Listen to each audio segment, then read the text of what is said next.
Hey everybody, welcome to your Spark. Hope you're doing fantastic on today and hope that you are up and at it and that you are getting after it on today. It's super exciting moment for me to be here with you and to always share with you. So I am just thrilled that you've joined me. Please go ahead and in the comments somewhere, let others know that you're on watching with us and you're viewing it, and just, shout yourselves out in the comments sections below. I hope that your week is off to a great start and that you are moving forward in the things that you need to be moving forward in your life. The question that I have for you on today, I really want you to think about this. This is kind of something I like to throw out there. Do you know what you want?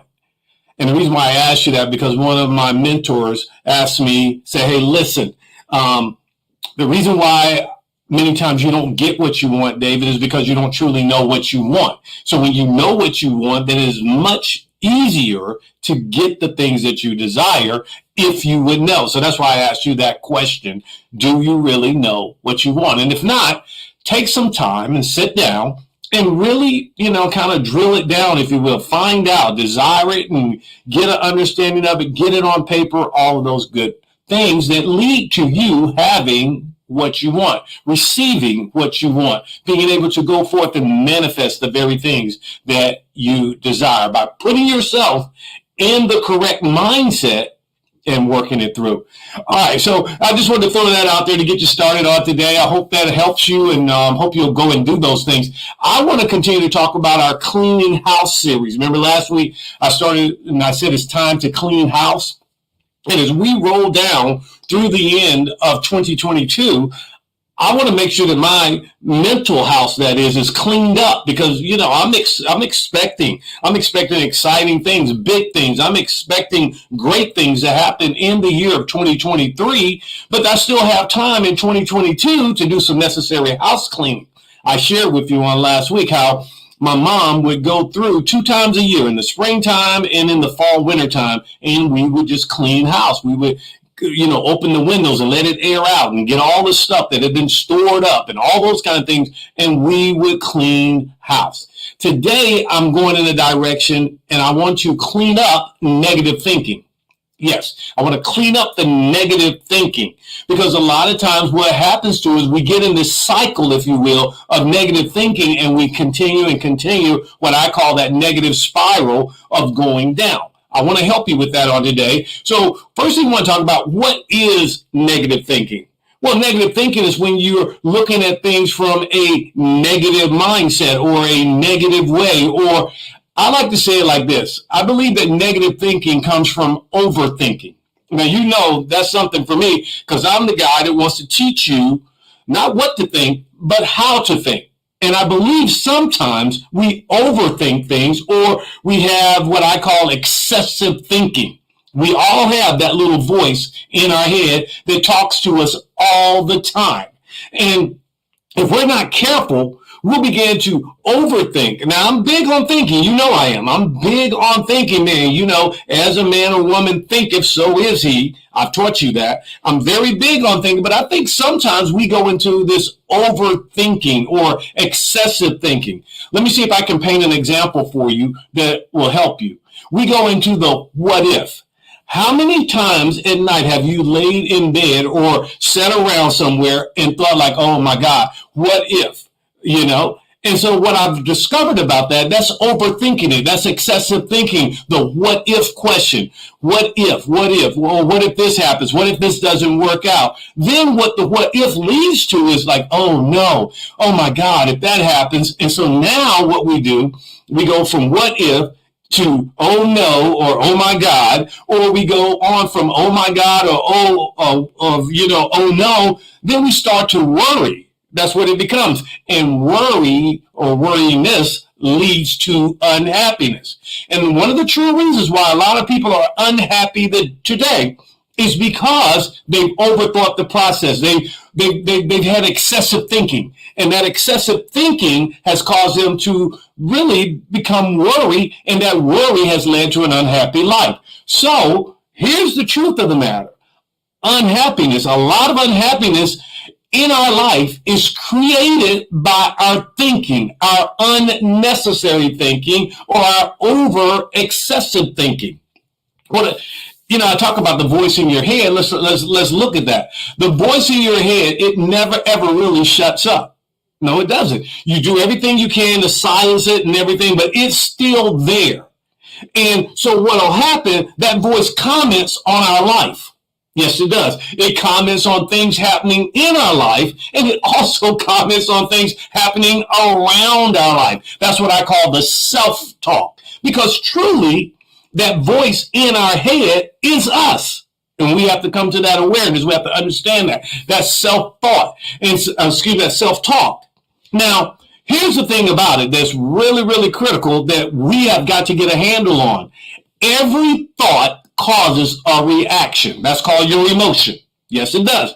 Every single thought that we have, it causes a reaction called emotion. And emotion is expressed through the body. That's one of the things I was talking to a couple of my students this week about emotional intelligence. And being able to intelligently deal with your emotions and don't have your emotions dealing with you. So the truth of the matter is emotion comes from thoughts. Now, I don't care if it's a good thought. I don't care if it's a bad thought. I don't care if it's a happy thought or a sad thought or even a lemony thought. Say, what? What's a lemony thought? Let me paint an example for you. You're going to love this. All right. I want you for just a minute. I want you to close your eyes with me, if you will. Now, in your mind, I want you to hold a lemon in your hand. Hold this lemon. All right. I want you to close your eyes and I want you to see yourself. I want you to visualize this with me. You have a nice yellow ripe lemon in your hand. Mm-hmm. And what I want you to do, I want you to feel that lemon right now. It's kind of a waxy feel to the skin, a little bit of waxy feel to it, but it's got that little rumple-bumple type skin. You feel it? Now, I want you to do something for me. I want you to take that lemon and I want you to hold it to your nose. And now just use your visualization. Hold the lemon to your nose and take a deep whiff of it. Now, you smell that lemony smell. You smell it? All right, now I want you to do something else with me. I want you to take that lemon and I want you to cut it in half. And what I want you to do with that lemon, that half a lemon now, I want you to take it and I want you to put it in your mouth and I want you to take a big bite of that lemon. Now bite down on it. I want you to feel the pulp of the lemon, feel the pulp in your mouth, feel that juice squirting your mouth and everything. Now, I want you to stop right there for a minute. If you did that with me, you now are salivating more than you were before I started that conversation. This is the point that I'm making, that every thought causes an emotion in your body. Wow. Yes, it does. Therefore, continuing in negative thinking affects my body. It affects my health. It affects my wealth. It affects my relationship. So I've got to ask the question that if I can do that with a lemon, what is negative thinking doing when I visualize the oh no? What's going on in me? What's going on here? What's happening here? If I can do that with a lemon, you didn't even have a lemon. I had you visualize the lemon. That's exactly what goes on when we have this excessive thinking, this unnecessary thinking. We begin to live that out. Oh my goodness. And if you focus on it long enough, it happens in your life. So what can be done about this, David? If I'm going to clean house and clean up the negative thinking, what can be done about this? Here's the thing about it. I want to ask this question, and I've thought about this and thought about this and thought about this. Why is it that we can think longer on a negative thing than a positive thing? Why is that? I mean, because, if something positive happens in our life, we think about it for a moment and then we move on. But let something negative happen, like somebody say something out of the way to you on the job, or somebody cuts you off in traffic, or you have a rough day at work, and we will think on that and talk about that and think on that and talk about that. I kind of know why that is. One of my great mentors really taught me this. He says it's the environment. We're in a negative environment. It's also the people, the creditable other peoples. They talk negative. And here's the truth. You can see it in others more than you can see it in yourself. I know that's right. You can definitely see it in others more than you can see it in yourself. It's also the significant events that have happened in our life. They cause that. And also repetitious information, stuff that we get on an ongoing basis, is predominantly negative, and we feed into that. So negative thinking can be addictive. Oh, yes, it can. Why? Why is that? I'll tell you why. Because any addiction, I don't care what it is, feels good while you're doing it, but it doesn't feel good when it's over.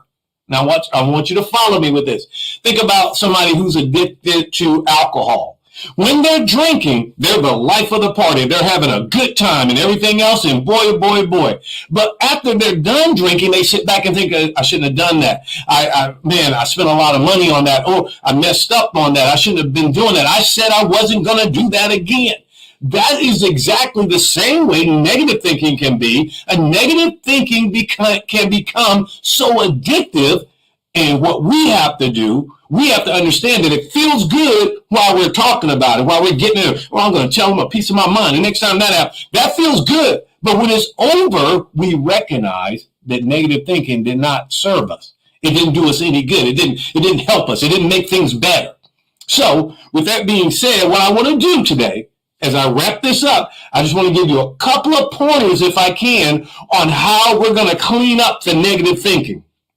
Are you with me? You may want to write these down.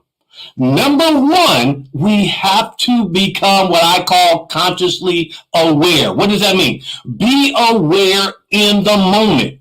Take notice when those negative thoughts occur. And yes, you can. You can take notice of them. You have to begin to work from a standpoint of when a negative thought comes, you've got to take notice of that. Why take notice? Because taking notice of it will stop the emotion from controlling your thought activity and making it loop into what I call that negative spiral down. When I take and say, oh, whoa, I'm going down the wrong path with this.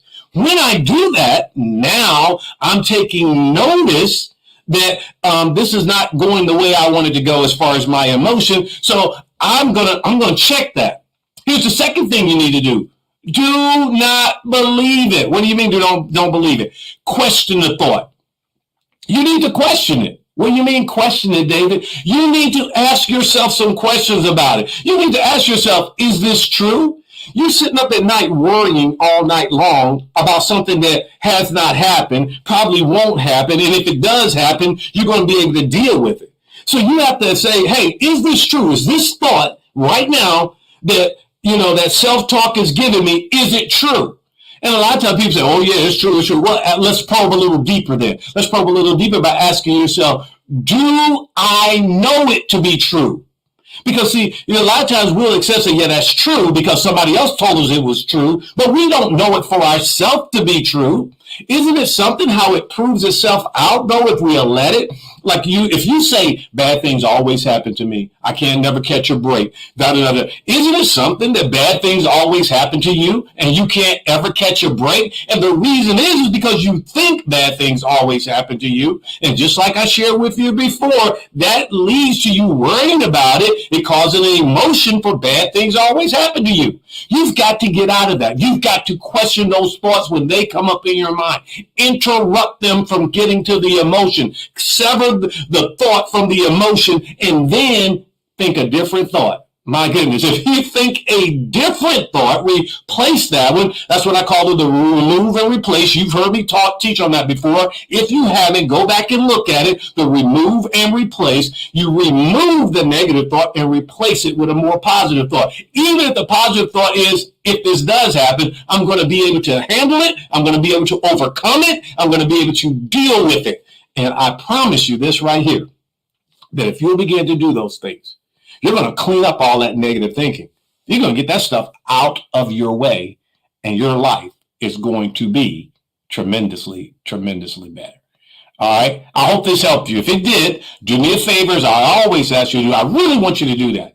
I really want you to do this week. Share this with someone. We're going to clean up all this negative thinking. Imagine if we could just clean up half the negative thinking, how much better we would be for ourselves, and we would be for others. So I want you to work on that this week. Interrupt that thought and question, is this true? Now go a little deeper. Do I really know this to be true, or is this just something I heard or somebody said or whatever the case may be? And let me say this right here. Just because you saw it happen to somebody else, it doesn't have to happen to you. That's a fact. All right. So I hope you will clean up the negative thinking and move forward as we, get ready to go into 2023. Big and wonderful things come our way when we clean ourselves up and get ourselves ready. All right. So keep on cleaning house and listen. Remember this right here. You are the architect of your very own life. Your thoughts and emotions are creating your life. It's an inside job. But most of all, I, David Worthy, I believe in you, and I know you're going to do a fantastic job. I'll see you on next week. Have a great week. Bye.